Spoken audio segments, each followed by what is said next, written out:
Então, já que vocês fizeram, vocês me mostrem aí o que foi que vocês fizeram. Só para a gente começar aqui.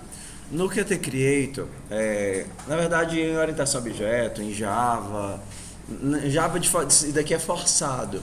Você tem que colocar cada classe no seu arquivo separado, ok?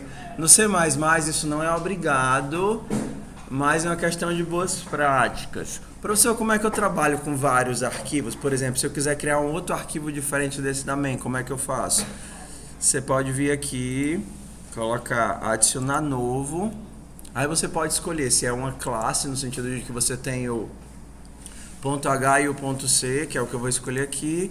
E a gente vai escolher Junk Food Machine. Ok?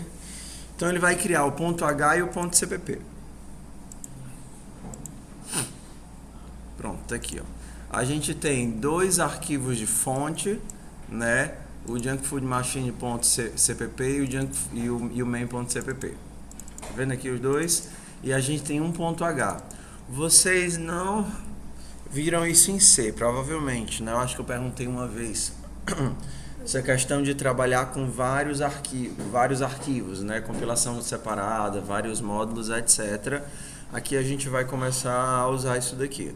O próprio Qt, ele já deixa para você uma estrutura razoavelmente pronta. Você dá o nome da classe e ele cria essa estrutura aqui, tá vendo? Ok? E esse daqui também. Isso aqui é um pouquinho mais complicado que o Java, porque no Java você não tem essa separação entre o .h e o .cpp. Na verdade, a classe ela tá toda junta e ele não tem esse processo de separação entre a interface e o código.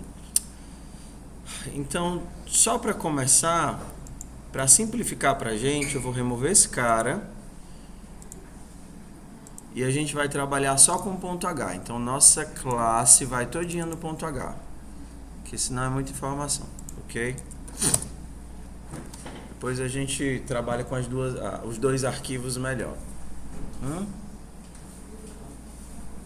Tudo bem, né? Porque é um pouco mais confuso. Mas vamos pro foco, tá certo? Nosso objetivo aqui, pelo menos agora, é só tirar o meu carrinho de sorvete dentro desse arquivo principal, certo? Então, meu carrinho de sorvete vai ser só esse .h aqui. Seja bem-vindo, querido. Então, aqui ele tem esses pedacinhos de código aqui em cima, estão vendo? Para que serve isso? Quando a gente faz o include em C++, tá vendo aqui o include do IOStream? O que é que esse include faz? Esse include dá um Ctrl+C lá no IOStream.h e dá um Ctrl+V bem aqui. É desse jeito que ele faz. Então ele copia o código todo. Então se eu fizer isso daqui, ó, será que vai dar problema só porque eu dei dois includes?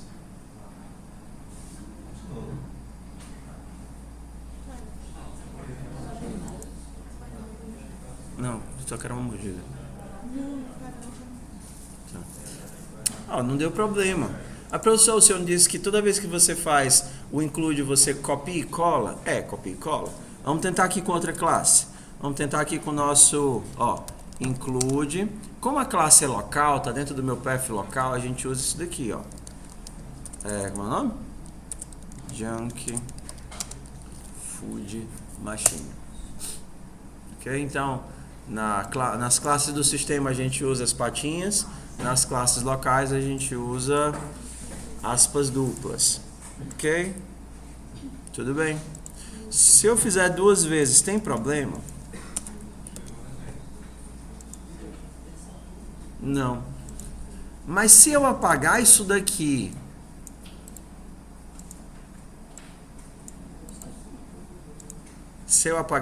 agora não funciona mais. Que ele vai reclamar.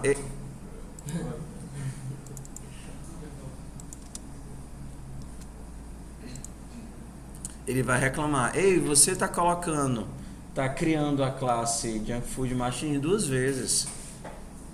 Você está criando ela duas vezes. Você não pode criar ela duas vezes. Por que ele está dizendo que eu estou criando ela duas vezes? Porque eu não coloquei isso daqui duas vezes? cada vez que eu dou o include, eu não faço uma cópia? Então é como se eu tivesse copiado esse pedaço de código aqui, ó. Ctrl C e viesse aqui para mim, tivesse feito o quê? Ctrl V, Ctrl V. Entende por que ele está reclamando?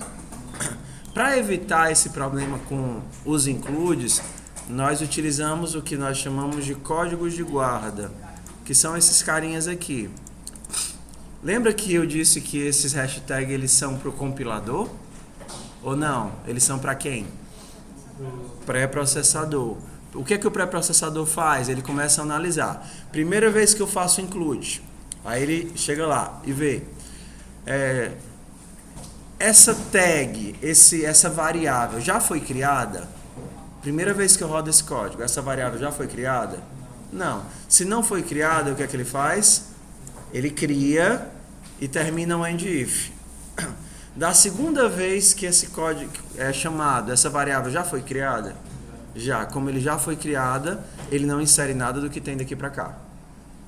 Então essas duas linhas de código servem para evitar que você duplique informação. Então isso aqui funciona em C também da mesma forma. Toda vez que você precisa fazer compilação em módulos em C, você tem que criar. Em C você tem obrigatoriamente que criar o ponto .h e o ponto .cpp. No C++ ele permite que eu venha colocar declarações aqui, então você não precisa quebrar, certo? Então vamos fazer só com o ponto .h, depois a gente faz com os dois. Vamos fazer como se fosse em Java, porque ele aceita. Então o que é que nossa maquininha de lixo tinha mesmo, hein? Ela tinha começava com a quantidade de gavetas, né? Int número de gavetas. E aí quais eram as operações? Só pra gente lembrar das operações. Comprar, boolean, né? Só para avisar se conseguiu ou não.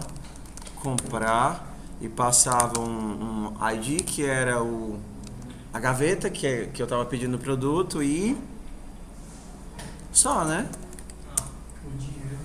Não, mas o dinheiro a gente alimentava antes, não? Inserir moeda? Ou não tinha isso? Ah, tudo bem, mas isso é validação interna. Então a gente tinha que boolean inserir dinheiro, float dinheiro, e a gente tinha também float pegar troco, né? Pedir troco, float, não tem nada, só retorna o dinheiro.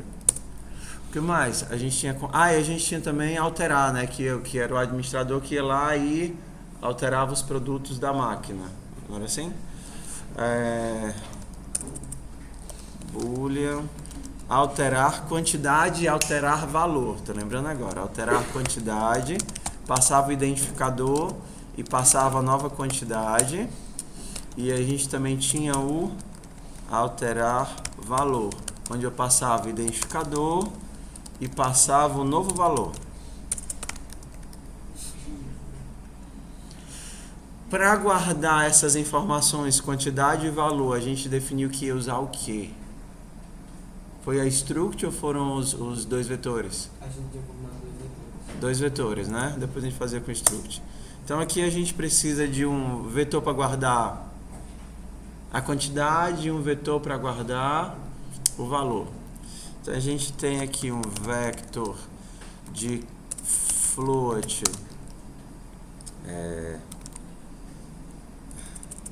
vetor de quantidades e vou incluir o vector.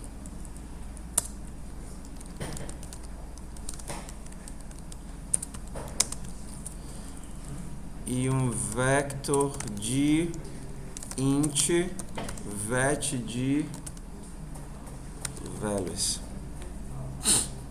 Ó, dentro do ponto H, você tem que fazer como se você estivesse na main. Ele tem o seu escopo próprio, ok? Então, se você quiser, você pode colocar aqui o... Hã? Eu inverti, não foi? Foi. Vet values. Obrigado.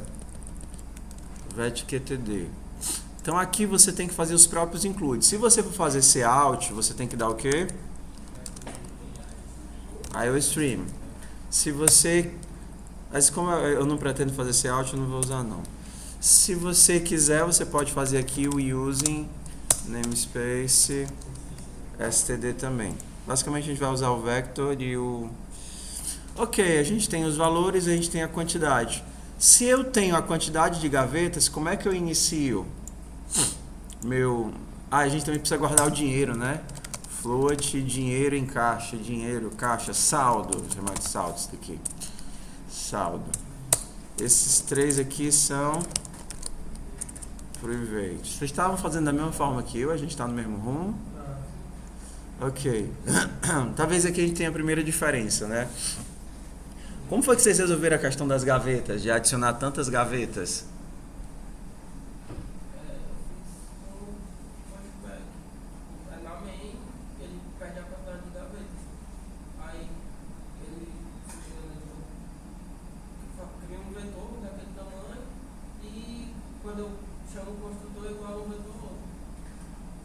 Não entendi.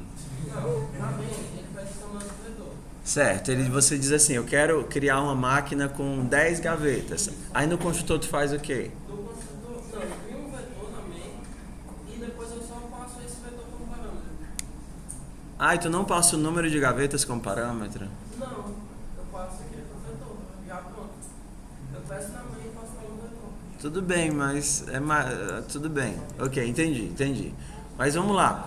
A nossa máquina precisa de um parâmetro, a quantidade de gavetas com que ela é inicializada, ok? A partir desse número aqui, eu tenho que inicializar esses dois vetores. Cada um desses vetores vai ter que iniciar com esse tamanho, não é assim? Porque as gavetas já existem. Eu não posso inicializar os vetores vazios, porque se eu inicializar os vetores vazios e tentar colocar alguma coisa na gaveta 3, a posição 3 não existe. Como foi que vocês resolveram isso? É uma forma Gambi é para int igual a 0 e menor do que número de gavetas e mais, eu vou ficar dando pushback de elementos vazios dentro dos vectors. A outra forma é usar o construtor do vetor. Não. Quando você cria um vector, criar aqui um vector aqui, tá? Vector de int vtest. Você pode usar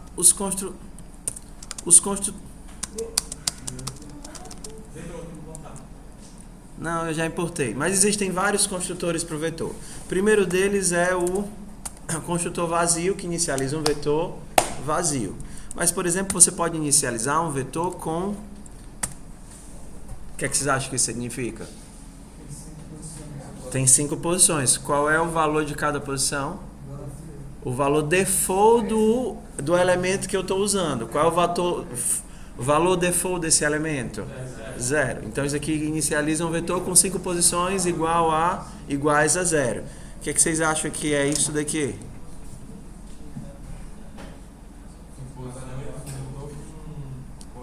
Cinco posições, onde todas elas têm o valor 4. Isso vale para todas as estruturas do C++. O que é que vocês acham que é isso daqui?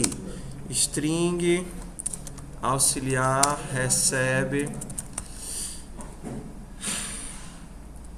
Z10.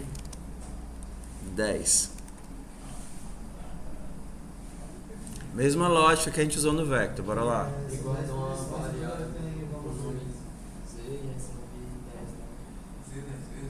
Z 10 vezes. Então essa string é Z. Ok? Então se você precisa, por exemplo, cria uma string de quantidade espaços vazios.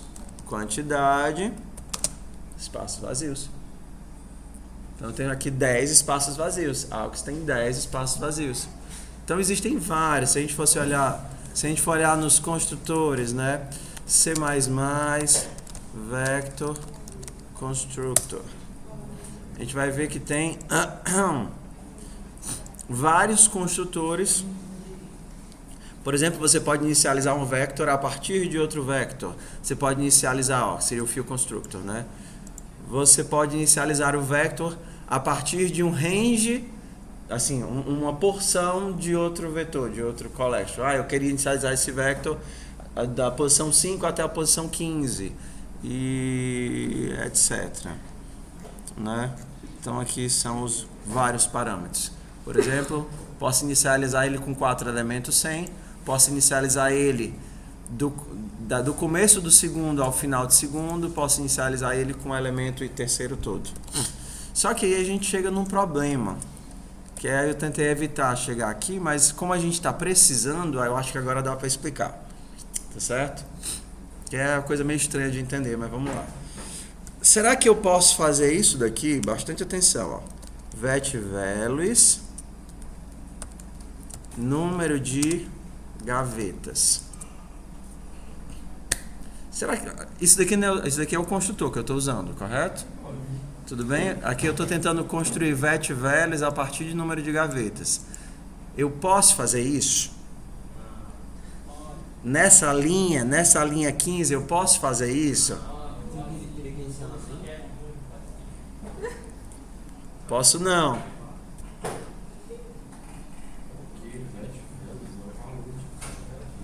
Não, é por isso não. E essa construção tá certa. Eu só não posso fazer... não.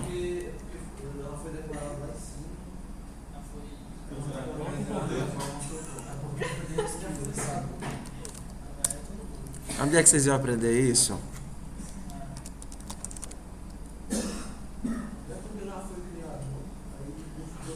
(8.5) Inicializando as listas dentro do construtor. Inicialização, não.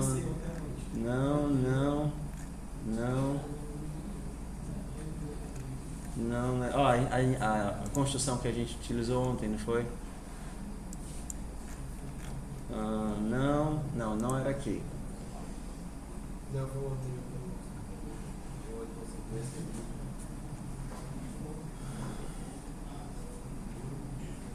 Em algum canto do 8, tá certo? Em algum canto do 8. Composição, deixa eu ver se era aqui.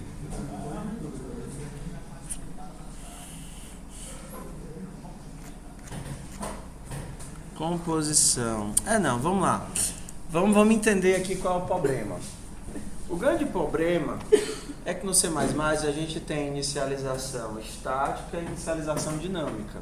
Diferente do Java, onde tudo é dinâmico. Se esse carinha aqui fosse como no Java, entenda, o Java, na verdade, é como se tudo fosse ponteiros, não é assim? Tudo são referências no Java. Você não vê os ponteiros, mas tudo ali você tem que dar um new. Então, no Java é como se você tivesse inicializado assim, e aí quando chega aqui dentro você vai dar o new array list, new não sei o que, assim é no Java, é tudo dinâmico. Só que no C++ não. No C++ o que é que vai ser criado primeiro? O que é que ele vai tentar criar primeiro? A máquina ou os vetores?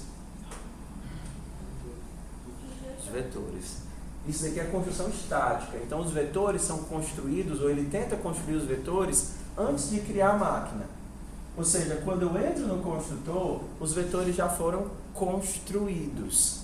Quando eu entro no construtor, todos esses elementos já usaram a construção default. Que no caso dos vetores, qual é a construção default? Começar com quantos elementos? Vazio. Professor, então como é que eu construo os elementos que eu preciso construir antes do vetor? Para isso a gente tem a nossa amiga lista de inicialização, que são os elementos que vêm depois desses dois pontinhos aqui. Então os elementos que vêm aqui, eles são construídos, a oportunidade que você tem para construir os elementos antes do objeto principal.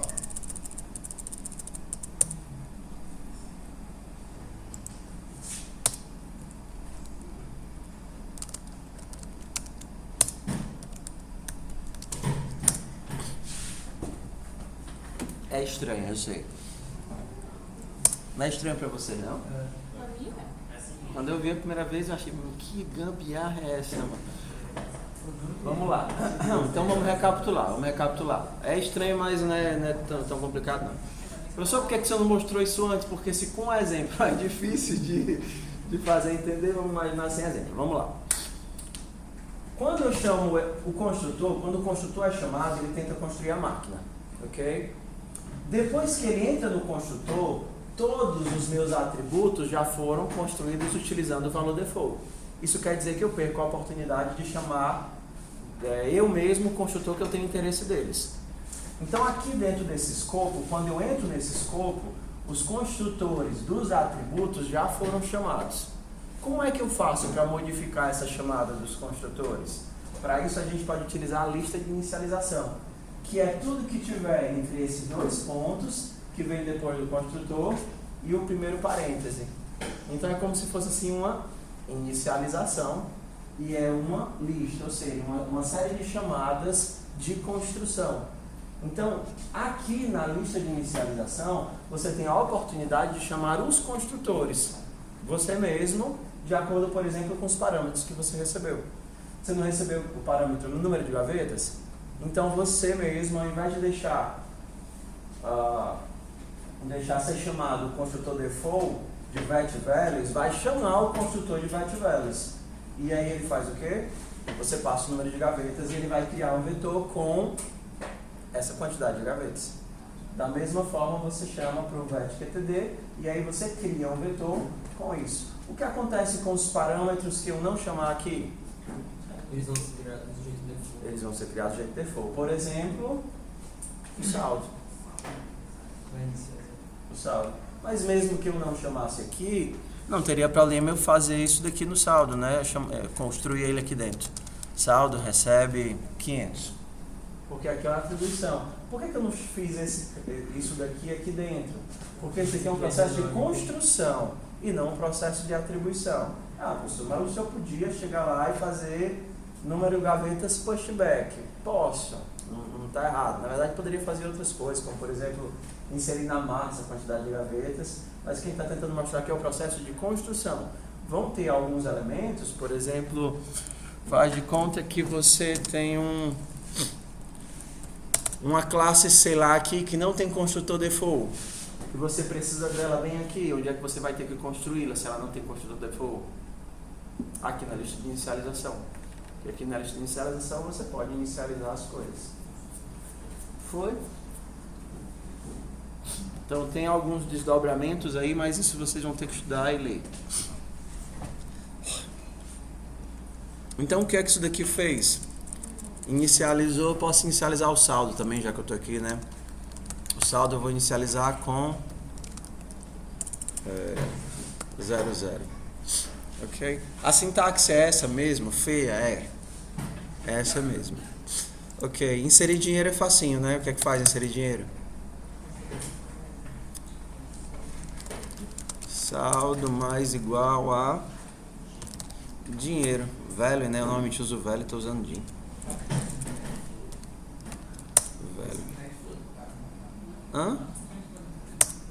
Se value maior que 0,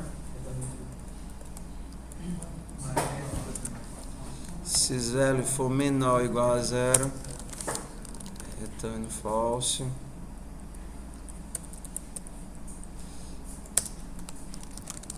Return true. Pedir troco. Basta retornar, que não. Eu tenho que retornar o saldo e zerar o saldo, né? AutoAux recebe saldo, saldo recebe 0, return aux. Não, saldo é tipo a quantidade de dinheiro que a pessoa inseriu, né? Mas se você quiser implementar com a quantidade de dinheiro, também pode ser. É muito pequenininho, né? Não tem nem quase o que fazer. Comprar, o que é que comprar faz?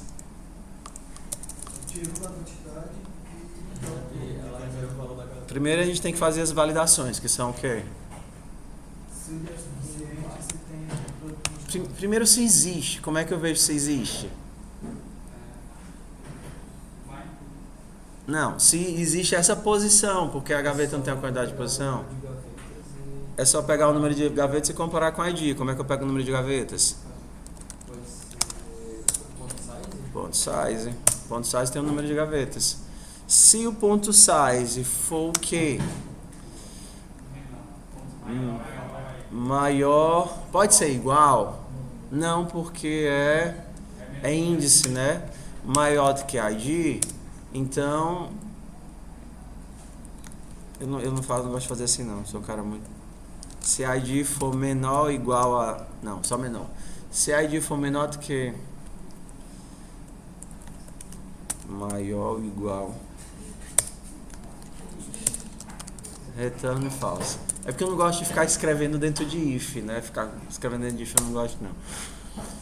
Qual é o segundo caso que também dá falso? Ah, tá. Ou ID for menor do que... Mas também pode. Eu acho.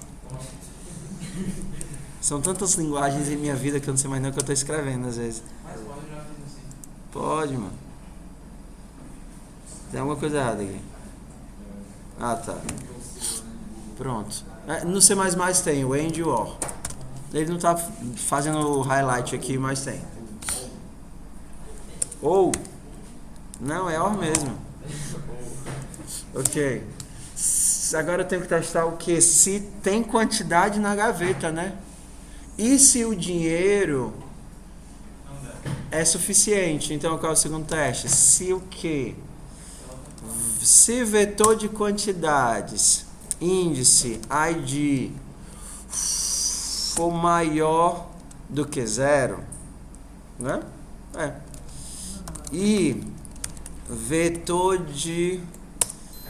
E o saldo for maior ou igual ao valor na posição I, exato, significa que existe pelo menos uma quantidade e que o saldo é suficiente para comprar.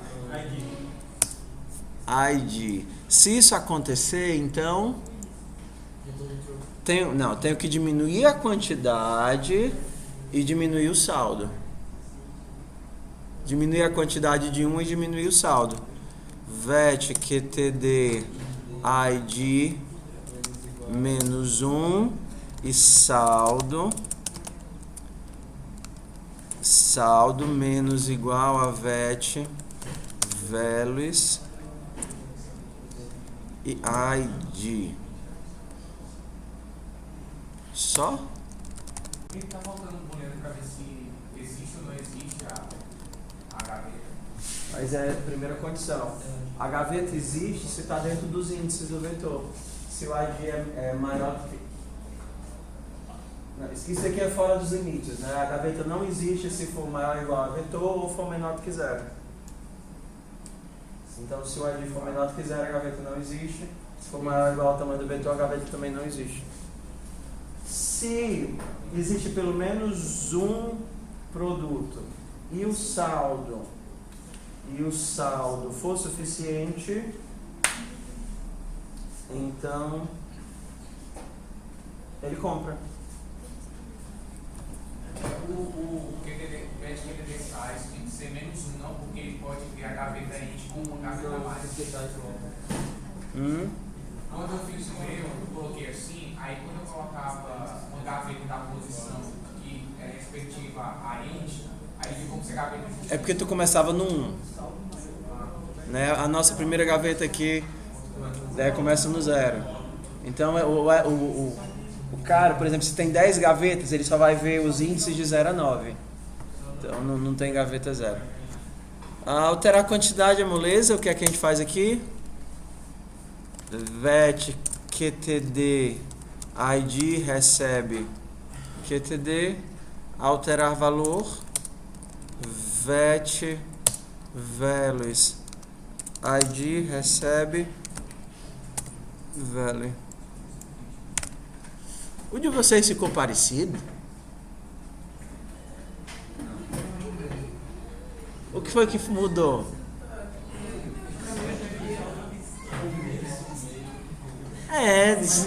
Lembra?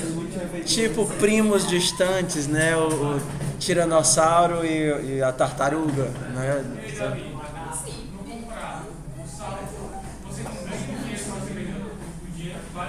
Ah, tudo bem. O que é que a gente podia melhorar aqui?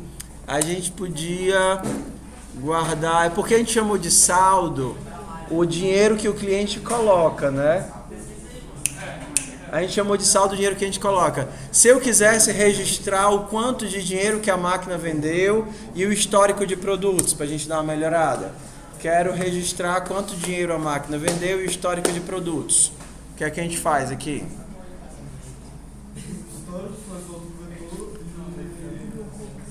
Histórico, a gente pode fazer um outro vetor. E a quantidade de dinheiro que ele ganhou. Float, como é que a gente chama? Caixa. Caixa, a gente chama de caixa, né? Então, toda vez que eu vendo o que acontece com caixa, ele recebe o valor. Caixa mais igual a vet values na posição ID. E para poder, por exemplo, registrar as vendas, a gente poderia criar o que aqui? Vector de int, vou salvar só o ID, né? Pelos ID você tem como... Se bem que quando você muda o valor, o elemento muda todo, né? A gente teria que guardar aqui o ID e o valor. Aí o caso, ter um produto seria mais útil, né? Não dá pra mudar o valor sem mudar o elemento? Não, a gente faz uma gambi, ó. A gente faz um pair. Int float. Vetor de gambi. Ok? Agora sim eu tô me identificando com o meu código. Ó, tá. O professor tá começando a ficar parecido comigo, ó. Não, tudo bem, bora lá. E isso daqui vocês usaram segunda-feira sem perceber. Professor, então foi profissional, viu? Segunda-feira, lembra que a gente utilizou o mapa? É só para reforçar a ideia do mapa aqui. O pessoal que faltou, deu uma olhadinha no vídeo, eu acho que eu não publiquei. Eu publiquei, não, né? Não, eu faço, hoje que eu faço os dois. O pessoal que utilizou o mapa viu isso daqui. Então, o que é o par no C++? O par é tipo um par, entendeu? Par são duas coisas. Sabe o que é um par? Um par são duas coisas. Duas coisas, quais coisas? Quaisquer. Include pair. Vale, não tem não? É default? Acho que deve ser default do std. Então, da mesma forma que o vector ele é capaz de guardar quantos elementos? Vários, né? Um vector de int guarda vários inteiros. Um par ele guarda duas coisas quaisquer. Então, por exemplo, o que é que guarda o pair de string int, pazinho? O que é que o pazinho é capaz de guardar?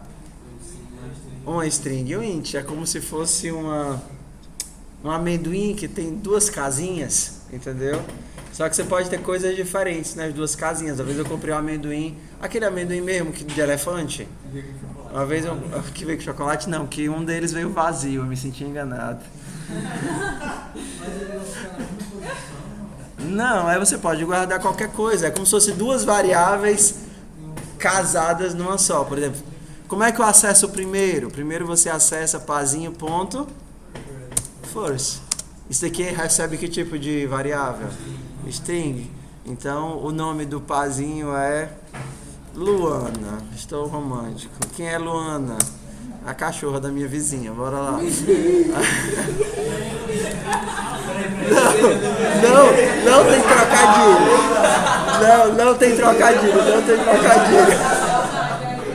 Prometo que eu não pensei nisso. É porque eu moro em condomínio, aí tem uns condôminos que inventam de criar cachorro. E quando você tem criança, é muito chato porque às vezes os condôminos não são limpos. Então os caras vão lá pro parque, deixam os cachorros cagarem no parque e não limpam. Eu fico Tudo bem, tem nada a ver com isso, mas vamos lá.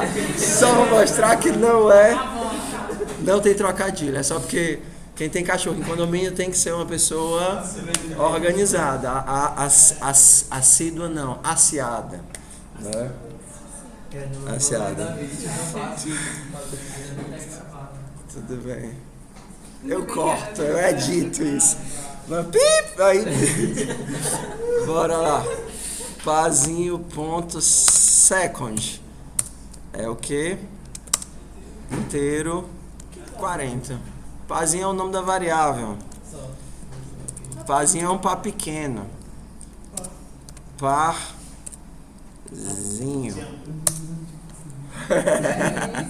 Bora lá. Ok? Entenderam o que é um par? Quando tu seleciona e muda tudo, faz como? Não. Pra mudar o valor da variável. Se fosse no botão era refatorar, renomear. Aí eu então Ctrl Shift R. Ctrl Shift R, a variável coisa linda. Entendeu? Não, mas quando você tem um monte de negócio e vai mudar, e tem uma letrazinha faltando ali. Ok?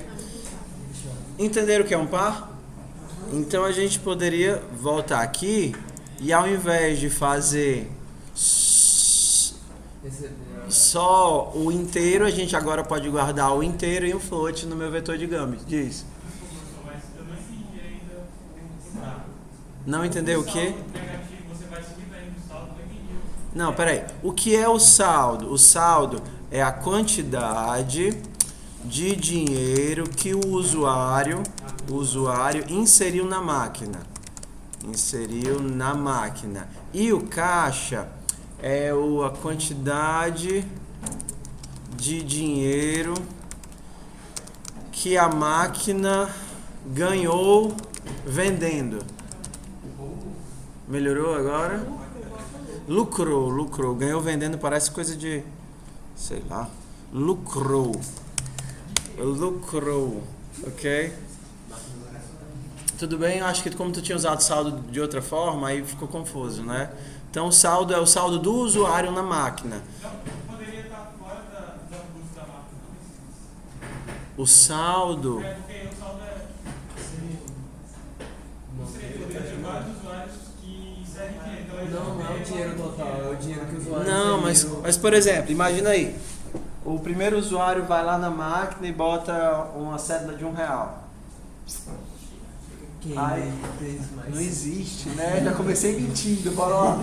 O usuário vai lá e insere uma cédula de R$2. É como se ele estivesse chamando o método... Qual é o nome do método que a gente fez? Inserir dinheiro, foi? Inserir dinheiro, né? Inserir dinheiro. Então ele botou R$2 na máquina. Então o saldo da máquina aumenta de R$2, o saldo do usuário. Aí alguém chama ele, menino, meu filho, já tá na hora de entrar no médico. Aí ele esquece o dinheiro lá e leva a menina pro médico. Aí ficou quanto na máquina? R$2. Aí chega outro lá e diz, eita Paulo, já tem R$2, coisa boa. Aí pega mais 2 e coloca. Então agora quanto é o saldo total de usuário na máquina? R$4. Ou seja, eu pego o valor que foi inserido e aumento no saldo. Aí não comprar. Por que o saldo diminui? Aí você vai lá e você seleciona. Você vai lá e vê que o Fandangos, né, é a opção número 4. Aí você digita lá 4.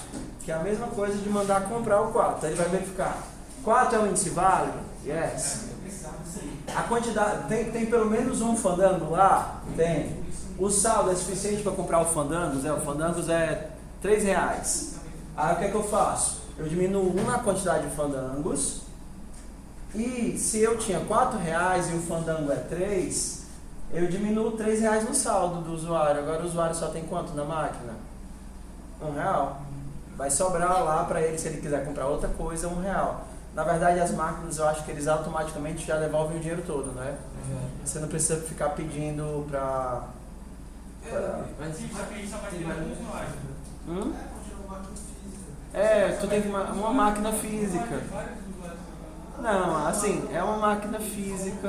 É porque eles trazem todo mundo.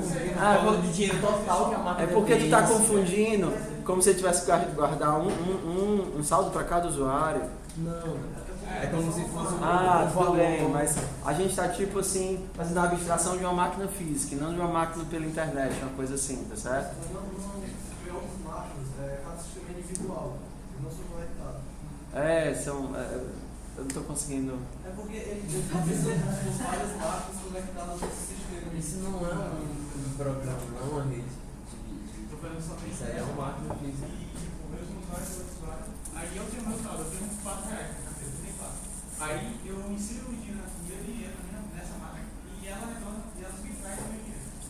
Aí eu também depois do saldo, é o saldo do usuário da máquina. Se tu sair e deixar teu dinheiro lá, não vai saber se eu mexer nela ou não. Não vai saber se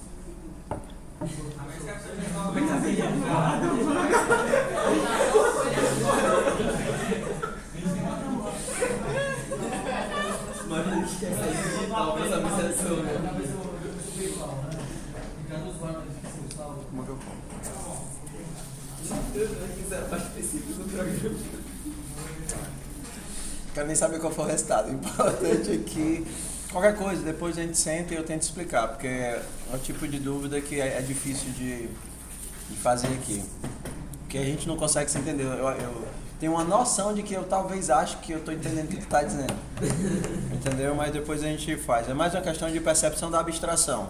Não é questão de modelagem que está errado. Diz. Mas a gente deveria passar um valor que a pessoa vai dar na valor da compra, não? Como parâmetro? Mesma questão dele. Porque assim, a gente separou duas coisas. A gente colocou inserir dinheiro como se... Não, comprar não. Quando ele escolhe o produto, cada produto já tem seu preço. Então ele está consultando o preço do produto aqui no comprar. Ah, tá só consultando, é só fazer uma verificação. A gente podia atribuir valor pra testar. Vocês querem testar a máquina? Seria bom. Então bora testar a nossa máquina aqui. Vamos fazer assim, mostrar gavetas pra gente poder dar uma olhadinha. Void mostrar gavetas. Então como é que eu faço aqui? Eu acabei nem fazendo a Gamb, né? Vamos fazer aqui. Toda vez que eu compro, eu tenho que salvar agora na Gamb, né? Dar o vet Gamb. Professor, se o senhor botar vet Gamb, eu estou aprendendo errado. Eu estou botando vet Gamb justamente para você não fazer isso. Ok? Professor, então como é que eu deveria fazer? Criar um produto, ou então uma espiral, ou então uma gaveta que tem os dois elementos, né? vetgamb.pushback. Aí eu tenho que inserir um par, né? Um pair de string. Não, é o quê? Int float inicializado com o quê? Não, é int float, que é o ID e o preço, né? Vet values posição ID. Não ia ter como ser um valor. Não ia ter como ser um valor quebrado, mas a gente não podia fazer. Tá. Mas assim, então qual era o jeito que eu devia fazer? Você devia fazer tipo isso daqui, ó. Struct gaveta. A gaveta tem o quê? Int. Não. Quantidade, né? Int quantidade e float value. E aí você teria um vetor de gavetas. E aqui seria gaveta. Aqui seria o quê? Como é que a gente chamou isso daqui? Extrato, não, é histórico, né? Histórico, é histórico do que foi comprado. Então aqui eu tenho que inserir o quê? De qual foi a compra? Foi da gaveta, de qual gaveta? Gaveta que estava com essa quantidade. Não, preciso guardar o ID, na verdade, né? Preciso guardar o ID para saber de onde foi comprado e o valor que foi comprado. Então não adianta não. Eu tenho que guardar o ID mesmo. Eu poderia criar o ID. ID. Vamos logo, que senão a gente não tem tempo para mais nada, né? Vamos só fazer aqui. Depois a gente vai trabalhar mais com vários elementos. Eu queria tentar fazer hoje. Bora fazer mostrar gavetas? Para cada espiral, cada gaveta, no vetor de... porque eu estou usando aqui melhor índice, que eu vou tratar com 2 vetores. Essa ideia de usar 2 vetores foi horrível. Int recebe 0 e menor do que int vet values ponto size e mais. Eu tenho que mostrar o que? Mostrar o identificador, né? Que seria o próprio i. Aí eu mostro a quantidade. Vet. Porque a gente. Vet qtdi. E aí eu mostro o valor. Vet values i. Só para ver todos os elementos. Como eu estou usando o cout, o que é que eu vou ter que inserir aqui? Include IOStream. Aí a gente volta lá para main. Pessoal, o que eu vou dizer agora é muito importante. Vai lhe economizar uma raiva muito grande na sua vida. Qt Create, ele tem um bug. Mas um que é especialmente raivoso. Qt Create usa o QMake para poder... Eu acho que a gente falou aqui sobre Makefile. Não, eu não falei sobre Makefile. O que é que o Makefile faz? O Makefile que ele é gerado... Aqui, 0402... Tá vendo aqui o Makefile? Esse arquivo que é gerado pelo Qt Create, na hora que ele está recompilando o teu código, o teu projeto, ele define qual é a ordem dos elementos que vai ser compilado, já que você tem vários arquivos, ok? E para essa ordem, e para definir se ele compila ou não compila um arquivo, refaz um módulo, ele verifica se o módulo sofreu alterações. Se aquele arquivo sofreu alterações, ele recompila aquele módulo. Se aquele arquivo não sofreu alterações, ele não tem por que recompilar um módulo que não foi alterado. Qual é o bug do Qt? O bug do Qt é... Deixa eu só fechar o arquivo que eu abri. O bug do Qt é, se você altera só o ponto H e ele não está com o parzinho ponto .h e ponto .cpp, ele não detecta que você alterou o arquivo. Então você alterou o ponto .h, ele não detecta que você alterou o ponto .h, e aí quando ele vai recompilar, ele imagina ainda o ponto .h antigo, que é pelo código objeto gerado pela última compilação. Eita, professor, como é que eu faço para poder contornar esse problema? Você vai em algum ponto .cpp e muda qualquer coisa, como por exemplo, bota um espaço. Meu Deus. Opa, alterou o ponto .cpp, então ele vai e reinclui o ponto .h e recompila. Isso é um bug, eu sei. É fantasmagórico mesmo. Entendeu? É fantasmagórico mesmo. Então bora lá. Vamos aqui. O que é que eu tenho que criar? Junkfug Machine. Máquina. Eu preciso de um construtorzinho, né? Que é o número de gavetas. Vou criar aqui com 10 gaveteras. Vou inserir aqui, vou inserir aleatório, tá certo? Para cada gaveta. Ai, não, nem existe, né? Int igual a 0 e menor do que 10 e mais. Máquina ponto inserir, alterar quantidade. Vou colocar uma quantidade aleatória entre 1 e 5. 1 e 5, não, menos. 1 e 3, tá certo? Para alguns virem vazias.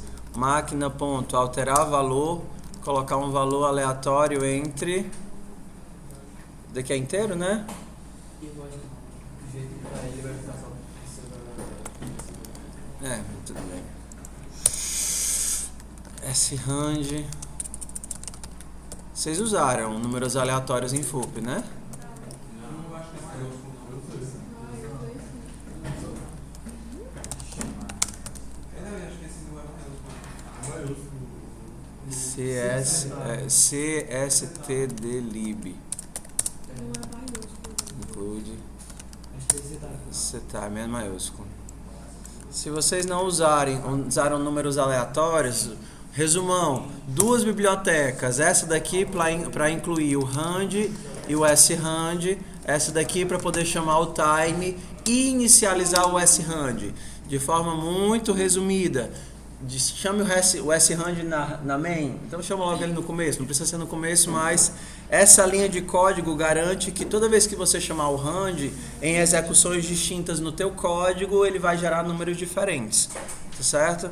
Você que nunca viu. Então, ao alterar a quantidade, ele precisa de uma quantidade entre um inteiro, né?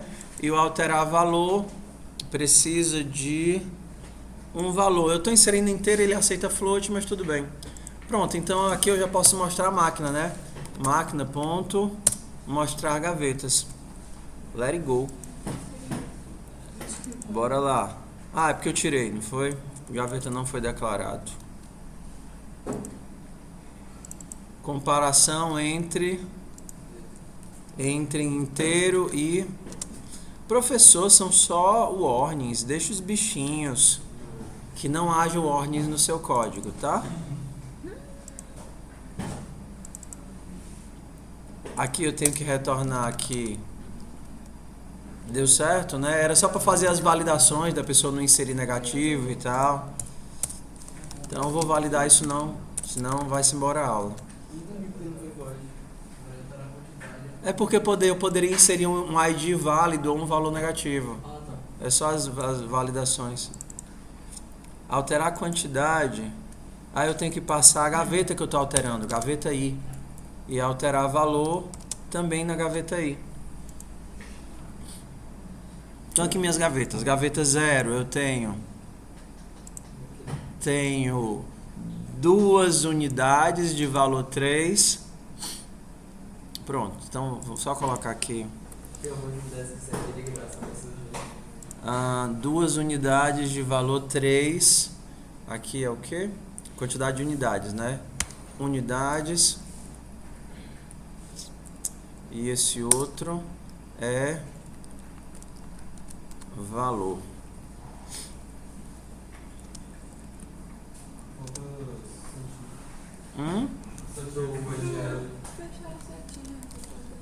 Tudo bem.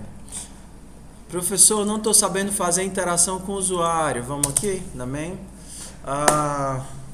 Vamos pedir para a pessoa comprar. Meu Deus, vai tomar aula todinha.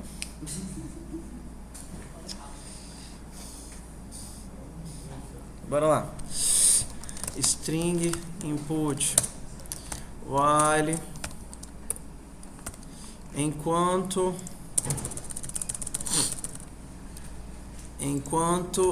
input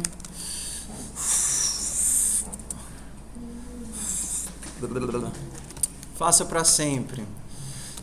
Cout digite. Quais são as opções? Inserir. Como é? Inserir. No caso, inserir dinheiro. Inserir dinheiro. Quais são as opções? Pedir. Troco. Vamos lá. Dinheiro, troco, o que mais? Comprar. Quais são os outros? Dinheiro, troco, comprar. Só, né? Dinheiro, troco, comprar, né? Ou sair. Tô fazendo simplificado que o tempo tá dando, não. Se for CIN para input, aí eu pego o que a pessoa digitou. Se input for igual a dinheiro, o que é que eu vou pedir para o usuário? Aí eu vou ler a quantidade de dinheiro em float dinheiro, leio o dinheiro de CIN. Leio o dinheiro do CIN. Qual o próximo aqui? Aí depois eu tenho que comprar, né? Máquina.comprar. Não, eu tenho que inserir o dinheiro, né? Inserir dinheiro. Inserir dinheiro e eu passo o valor que é... Não é o que você está falando, não. Hã? Você não está falando isso. Não, você está lendo o que a pessoa digitou, mas eu não estou inserindo o dinheiro na máquina. Eu só insiro o dinheiro na máquina quando eu chamo máquina.inserir dinheiro. Então não tinha que ser antes, não? Você não tem o valor de dinheiro. Você fez perder tomar o valor do troco? Fiz. Diz. O float de está fora do wire. Por quê? Porque ele vai estar sempre criando uma variável ali. Vai estar sempre criando uma variável, mas não tem problema não. O compilador ele é otimizado para isso. Como eu só preciso de dinheiro dentro desse escopo, se eu criar ele fora, eu posso confundir. Entendeu? Então ele não fica recriando a variável não. O compilador ele tem os processos de otimização para deixar aquela, como ele vai ficar chamando isso várias vezes, ele já aloca essa porção de memória, esse espaço dentro do stack de memória, e ele fica só zerando isso, ao invés de ficar o tempo todo criando e destruindo, criando e destruindo. Então assim, de preferência mais legível, você só criar a variável dentro do escopo que ela é necessária para evitar ficar variável sem necessidade por aí, ok? Qual é o próximo aqui? Se input for igual a troco, então eu simplesmente vou chamar máquina.pedir troco.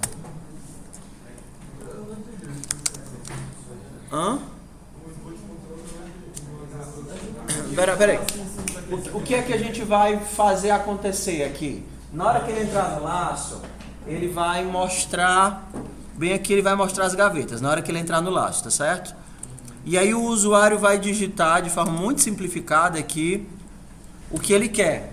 Ele vai mostrar as gavetas e eu vou inserir. Eu vou digitar dinheiro 5,70.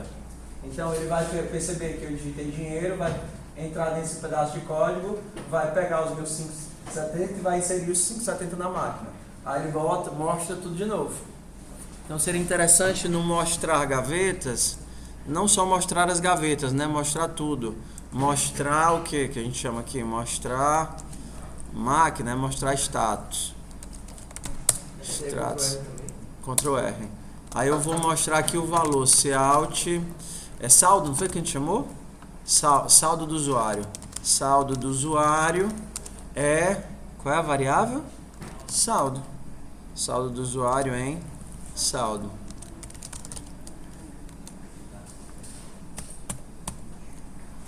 Alt para... Eu já mostrei, disse que Alt para trás ele volta para a última posição que a gente estava, né? Alt para frente eu vou, Alt para trás eu volto. Tipo, você entra no método, para você voltar para o método que você estava, Alt left. Mostrar status. Se eu pedir troco, eu vou mostrar quanto que foi retornado, né?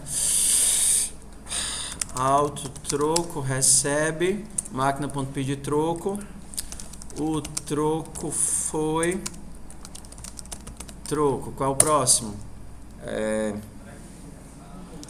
Se input foi igual. Quando eu queria falar de interação com o usuário, eu estava falando disso? Tá. Se input for igual a comprar, o que é que eu tenho que saber? Eu tenho que saber do ID. Int ID sempre ID máquina.comprar ID. Seria interessante mostrar aqui se o dinheiro não foi suficiente, se o elemento não existe, mas vamos simplificar tudo aqui, né? O que é que a gente faz agora? Nada, né? A gente... Não, ele não vai fazer nada porque a gente tem os booleanos. Agora a gente roda... sim, sair, né? Se input for igual a sair, ou a gente poderia colocar aqui, né? Enquanto input for diferente de sair. Fica até mais bonitinho.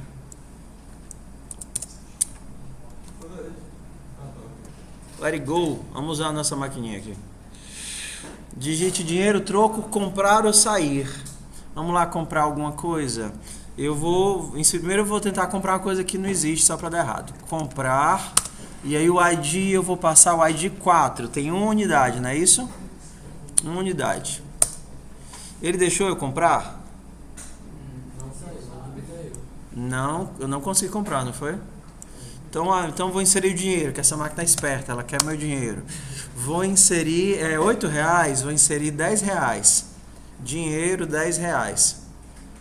Então quanto é que está o saldo do usuário? R$10. Agora eu vou comprar uma unidade de... Caramba, tem uma coisa de R$1 aqui. Seria o quê? Um Big Big. Vou comprar um Big Big da gaveta 0, que é R$1.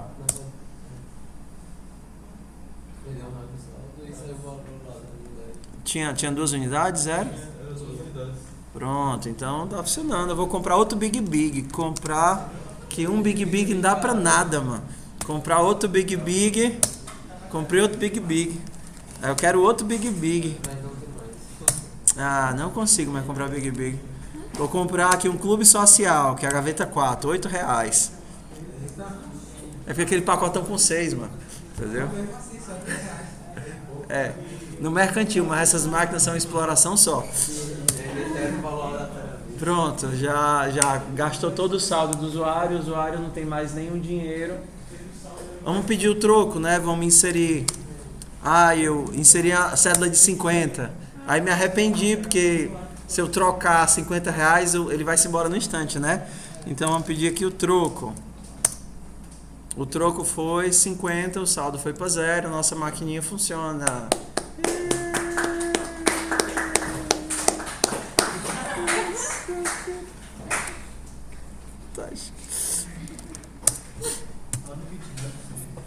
Ainda não, mas vai, já.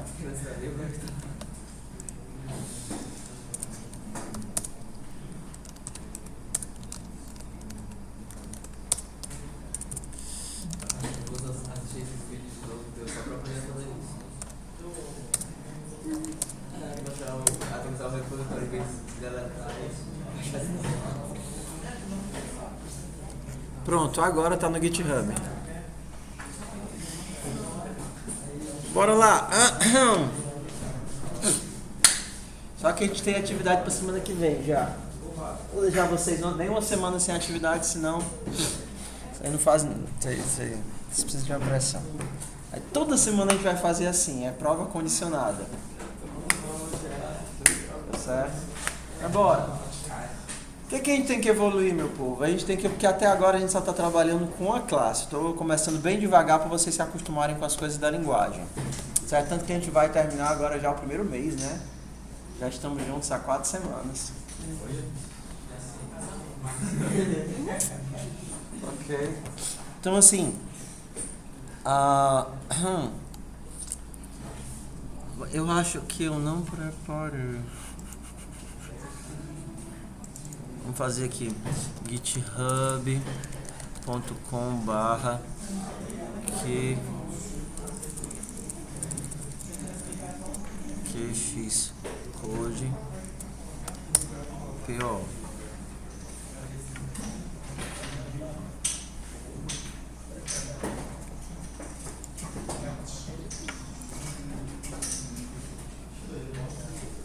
Ok? Bora lá. Qxcode. Esse daqui eu ia assim traduzir para C++ ontem, mas como tiveram essas coisas da avaliação do curso CC, aí baldeou tudo. Mas é bom que vocês aprendem Java também. Bora lá.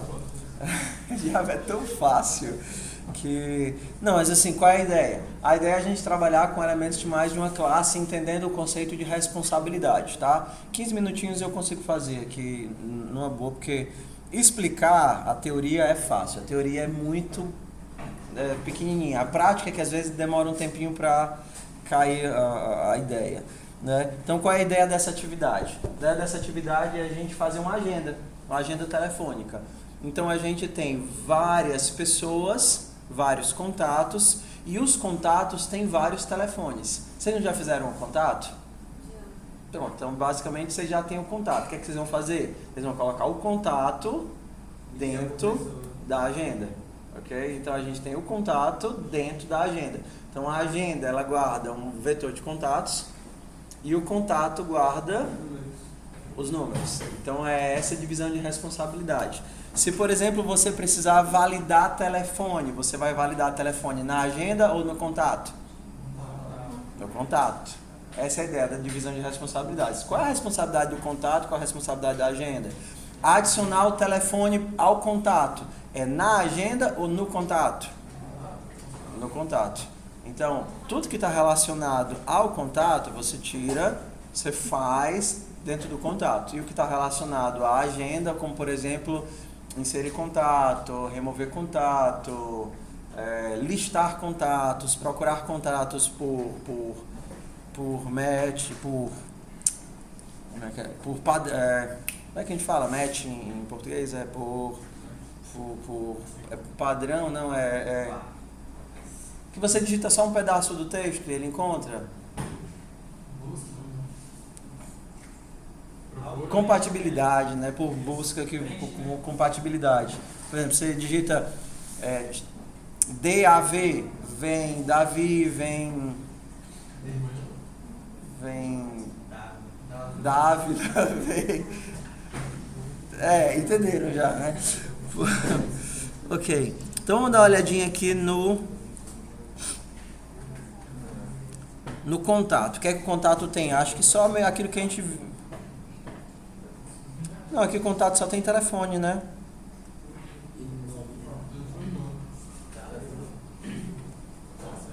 Não, então essa está muito pá, isso daqui.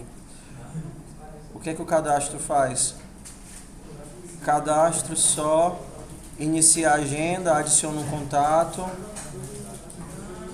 pega os contatos pelo telefone, remove o contato, pegar todos os contatos. Isso daqui é muito mopaia. Vou construir com vocês agora. Então bora, a gente ainda tem mais 20 minutos. Em 20 minutos dá pra fazer um monte de coisa. Vamos lá. Vamos... CD Dropbox. A gente define aqui. CD Dropbox, Git Prof, exercícios.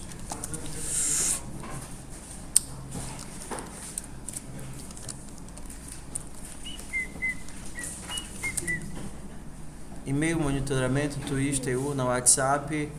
Não, nenhum desses ainda. Talvez o e-mail.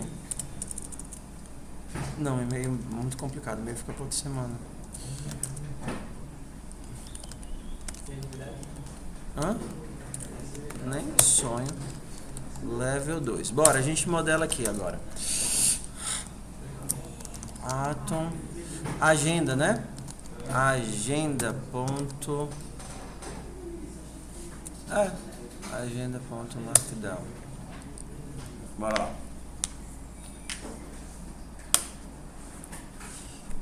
Cadê?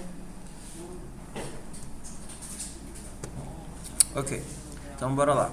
A gente tem o contato que vocês já fizeram, não foi? A gente teria aqui a classe contato. O que é que o nosso contato é capaz de fazer? Alterar número, né? O contato tem um número, tem uma lista, né? Uma lista de telefones e um nome, não é isso? Não tem número, né? Tem um nome. Tem o nome, uma lista de telefones,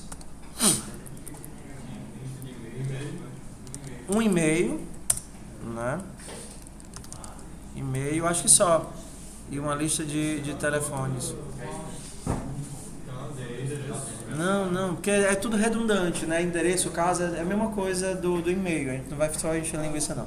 Então, bora lá. Quais eram os métodos que a gente tinha? Isso daqui eram os nossos atributos. Quais eram os nossos métodos? Duas classes. A gente... Vamos pular o get7, que sempre tem que ter, né? A gente tinha adicionar telefone, não foi isso? A gente tinha, é interessante fazer o validar telefone. Garantir que a pessoa está digitando um telefone que é válido, que é só, por exemplo, números e espacinho, né? Não está colocando nome lá. Validar telefone, adicionar telefone. A gente também tinha o validar e-mail, não foi? Que eu acho que eu até fiz um pedaço com vocês. Validar e-mail. Aí a gente tinha o adicionar, os gets e os sets que vocês fazem. A gente tinha o adicionar telefone que não permitia duplicação, né? Não duplique telefone. O que mais aqui que a gente tinha? Remover telefone.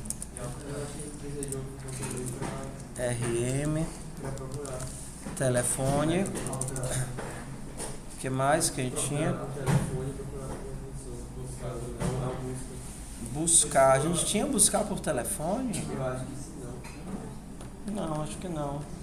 A gente teria, por exemplo, um mostrar, né? Um show contato. Ok? Então a gente acha que a gente tem os gets e sets, validar e-mail, validar telefone, adicionar telefone, remover telefone e mostrar contato. Pronto. O que é que essa classe, de certa forma, ela garante? Ela garante a integridade dos meus dados, que o telefone é realmente telefone, que o e-mail é realmente e-mail. Então ela vai fazer isso. Ok? Então, fora o contato, a gente também vai ter a nossa amiga classe agenda. O que é que a nossa agenda vai fazer? A agência vai ter uma lista de contatos, né?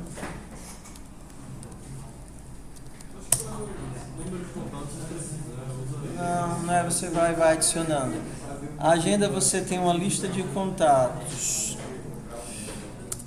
E aí você tem o CRUD dos contatos, mas tem algumas coisas que a gente tem que fazer que é interessante. Tipo, procurar por telefone. Bora lá. Essa daqui é a parte interessante, a parte nova. Eu quero procurar por telefone. Tipo, passo um padrão. Normalmente a gente digita alguns numerozinhos e ele já acha, né? Já acha procurar por telefone. Aí você passa aqui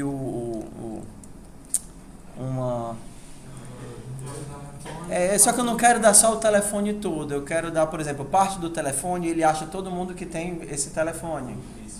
Você começa a digitar aquela coisa, você digita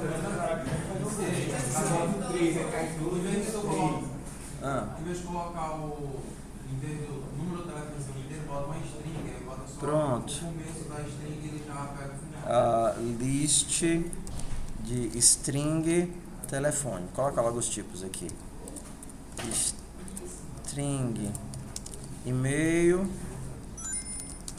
String, não, é um anelzinho que eu ganhei no Sonic. Bora lá. Vamos fazer assim. Procurar por nome. Nome, string, pattern, padrão. É porque eu não estou sabendo traduzir isso. Pattern. Isso daqui retorna uma lista de contatos. Ok? Por exemplo, se eu procurar por... Se você fizer por procurar var, você vai retornar Vanessa, Valkyria, Nemervaldo. Vá. Tá vendo? Vá.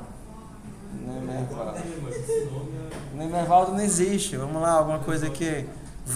Não, mas Valdo é uma coisa que eu queria um vá que não fosse no começo. Regisvaldo é mais parecido com o nome de gente, né? Regisvaldo. Então, se eu procurar por vá, vai aparecer aqui busca por pattern, busca por padrão.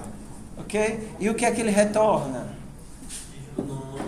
Uma lista de contatos. Ele não retorna o nome e o número, ele retorna o contato. O objeto contato. Ele retorna o contato. Por exemplo, pegar contatos retornaria todos os contatos.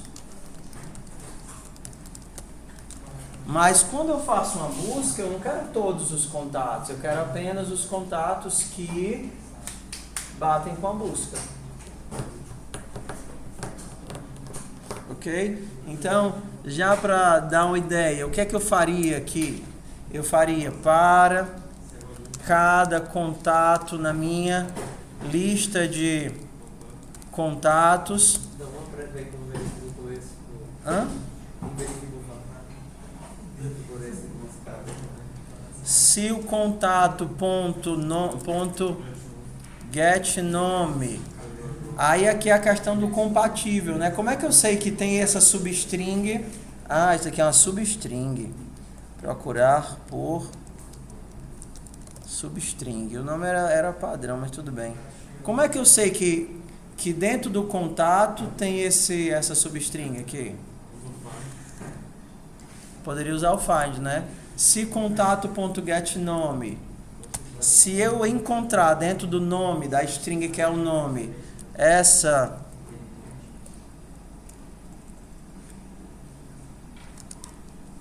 se eu encontrar dentro do nome do contato esse pedaço que eu estou procurando, se isso daqui for... Como é que a gente faz busca em string? Quem lembra?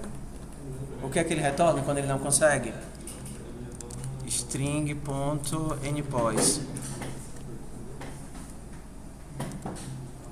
Não, queria me livrar dessa barrinha aqui lateral.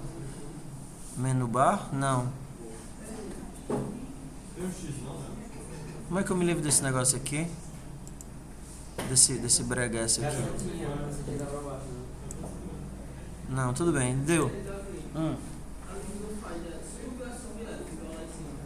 Ah, é porque eu digitei o F sem querer. Né? Se eu encontrei esse texto, se eu encontrei é diferente do último. Se eu encontrei, o que é que eu faço? Porque, vamos lá. Eu tenho que retornar, bora lá. Eu tenho que retornar uma lista com os contatos que batem com o padrão procurado. Beleza? Eu tenho uma lista de contatos. Vou nessa lista de contatos procurar se eles batem com o padrão que eu procuro. Se o padrão que eu procuro é uma substring do nome do contato, então, para simplificar, faz tudo minúsculo, tá certo? Se você quiser tratar isso, eu acho que o próprio find tem algum parâmetro de ignorar o case, mas eu não lembro não. Se poderia usar o toUp, que aí pega as duas variáveis, né, faz toDown nas duas, aí vai ficar tudo minúsculo e faz o find, ok? Então, se esse contato bate com esse padrão, eu tenho que salvar ele em algum lugar para poder retornar. Então a gente poderia criar aqui, eu estou escrevendo list, mas vocês podem usar o vector, tá? Eu estou escrevendo aqui, não, é aqui não, né? É aqui, né? Poderia dizer assim, list de contato encontrados. Se esse cara bate com o padrão, o que é que eu faço? Pushback do elemento que eu achei. E no final, o que é que eu retorno?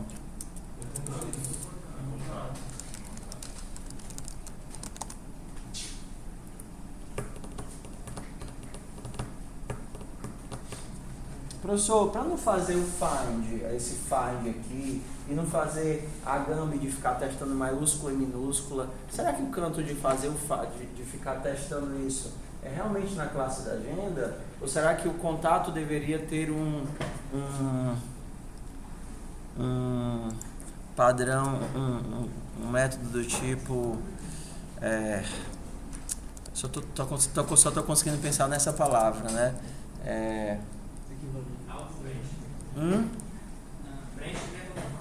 Não é isso. Para saber se ele bate com o padrão, né? Se é a substring do padrão, se ele é compatível com o texto, se ele coincide, né? Se ele É justamente Smatch, né? Isso. É compatível. Have match. Se ele bate com o padrão string, substring. Então, se ele bate com o padrão da busca, ele retorna a verdade. Aí aqui dentro eu posso fazer com que tudo seja minúsculo, por exemplo. Eu fazendo aqui, eu posso fazer, por exemplo, com todos os outros campos. Posso fazer com e-mail. Aqui o cara colocou o nome dele Zé, mas no e-mail tem João José. Como eu estou procurando por José, talvez esse cara seja o cara que eu estou procurando. Mas ele digitou o telefone. Né? Ele digitou 3543. Será que tem algum contato com 3543? Então é mais fácil implementar a compatibilidade no contato, porque, entenda, é o contato que tem a responsabilidade de saber o que é que ele contém, do que tentar fazer isso na agenda. Entenderam a questão da responsabilidade? Então agora a gente começa a pensar onde é que eu boto esse método. Será que esse método que está fazendo essas verificações é para ficar na agenda ou é para ficar no contato? Ok? Então, vocês vão tentar fazer, provavelmente vocês vão ter uma série de dúvidas, mas não vamos deixar para chegar aqui na segunda-feira e dizer o que foi que vocês não entenderam, tá certo? Vocês podem usar lá o fórum para conversar, para tirar dúvida, mas eu queria que vocês tentassem passar pela experiência de pensar nisso, tá certo? Ok? Como é que tá aí? Tá muito confuso ou não? A aula de hoje ajudou com alguma coisa? Ok? Mas assim, trabalhar com mais... o coração da disciplina é esse, meu povo. O coração da disciplina não é saber preencher uma classe. O coração da disciplina é saber distribuir responsabilidade e acoplar responsabilidades. O coração da disciplina é saber, eu tenho essas classes, cada uma vai ficar responsável por isso, porque eu diminuo o acoplamento, elas não ficam tão dependentes uma da outra. Então agora eu queria que vocês passassem por isso para viver a experiência de pensar. Literalmente é isso, onde é que eu boto esse código? Entendeu? Será que isso é responsabilidade da agenda ou será que isso é responsabilidade do contato? Ok? Combinado? Então... deixa eu fazer rapidinho a chamada.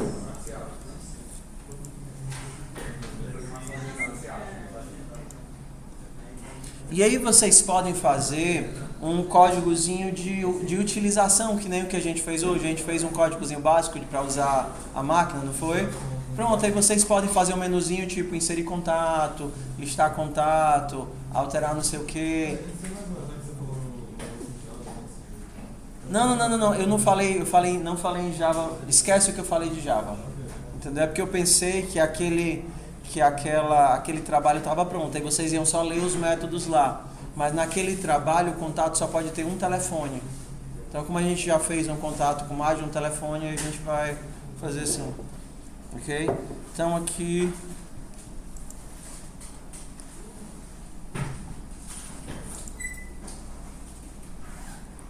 Então, pessoal, esses trabalhos, eles valem pontos, né? Na verdade, isso daqui se transforma em nota de prova. Então, como é que eu faço? A prova vale um valor, os trabalhos, eles somando, eles valem outro. Tem semestres que eu faço as provas de 0 a 10 e os trabalhos todos são bônus, né? Tipo, o trabalho vale 0.1, outro 0.2. Normalmente, para facilitar a minha conta, eu faço só na média final, entendeu? Porque... prova é uma coisa que toma muito tempo de aula. Então, você perdeu a atividade, tudo bem, mas não perca as outras, tá certo? Às vezes, na última turma de PO, eu fui muito bondoso com a galera que não entregou as atividades, mas dessa vez eu não vou ser. Então, do tipo, faça as atividades, certo? Faça as atividades. Lançar a frequência em planilha. Lançar a frequência em planilha.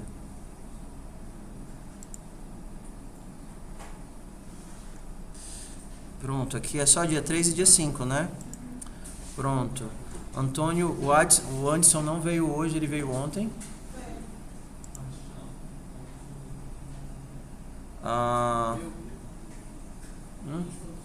Uns 2 dias, né? O Cássio vai ficar com falta... o Cássio nunca veio. O Elton. Os dois. Felipe Ferreira. Falta de outro. O Helder. E os dois.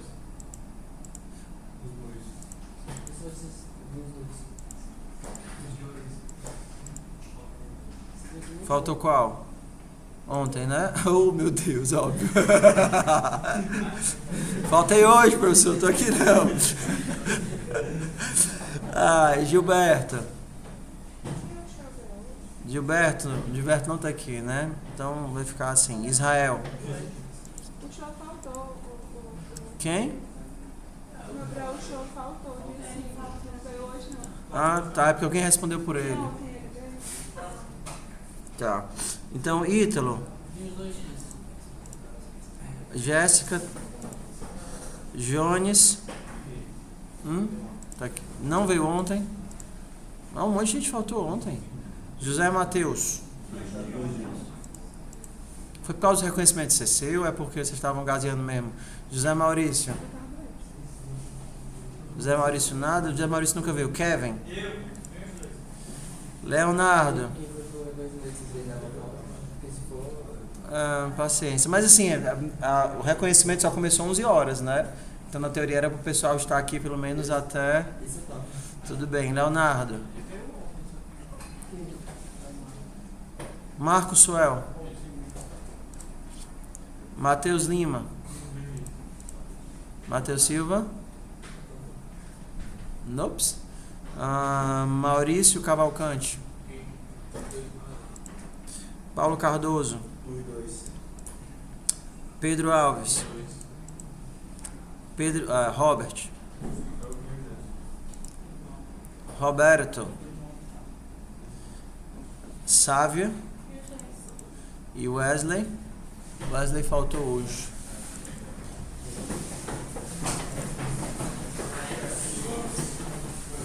Sabia como vai te soltar? Vou roubar esse É minha não. É linda, né? É minha não. Eu peguei emprestado. Se já tiver usado duas classes nos trabalhos anteriores, tá valendo? Pode, mas nos trabalhos anteriores a gente não tinha tão forte essa questão da divisão de classes. Então, por exemplo, a gente já estava fazendo duas classes, mas o produto não fazia nada, era só aquele produto burro, né? Aqui na verdade a gente tem duas classes que fazem gerência. O contato faz a gerência dos telefones e faz uma série de verificações, e a agenda ela faz a gerência dos contatos e faz as verificações. Não é herança, é só composição. Herança seria se Uma classe fosse subclasse da outra. Se eu tivesse vários tipos diferentes de contatos, um contato especial, um contato normal. Dizer que eu tô... um zoológico, se tivesse animais, aí cada animal, classe do animal seria... É sofrível. Tipo, o cachorro seria uma herança de animais. Eu sofri nesse baralho, tenho vontade de pegar mais depois. A gente vai fazer o baralho na semana que vem. O baralho vai ser um exemplo de composição, porque a carta em si ela faz uma série de coisas, entendeu? Então a gente vai separar as coisas que a carta faz e as coisas que o baralho faz. Eu fui pedir dica com alguém muito e eu, rapaz, bota o número de 1 a 13, é carta igual.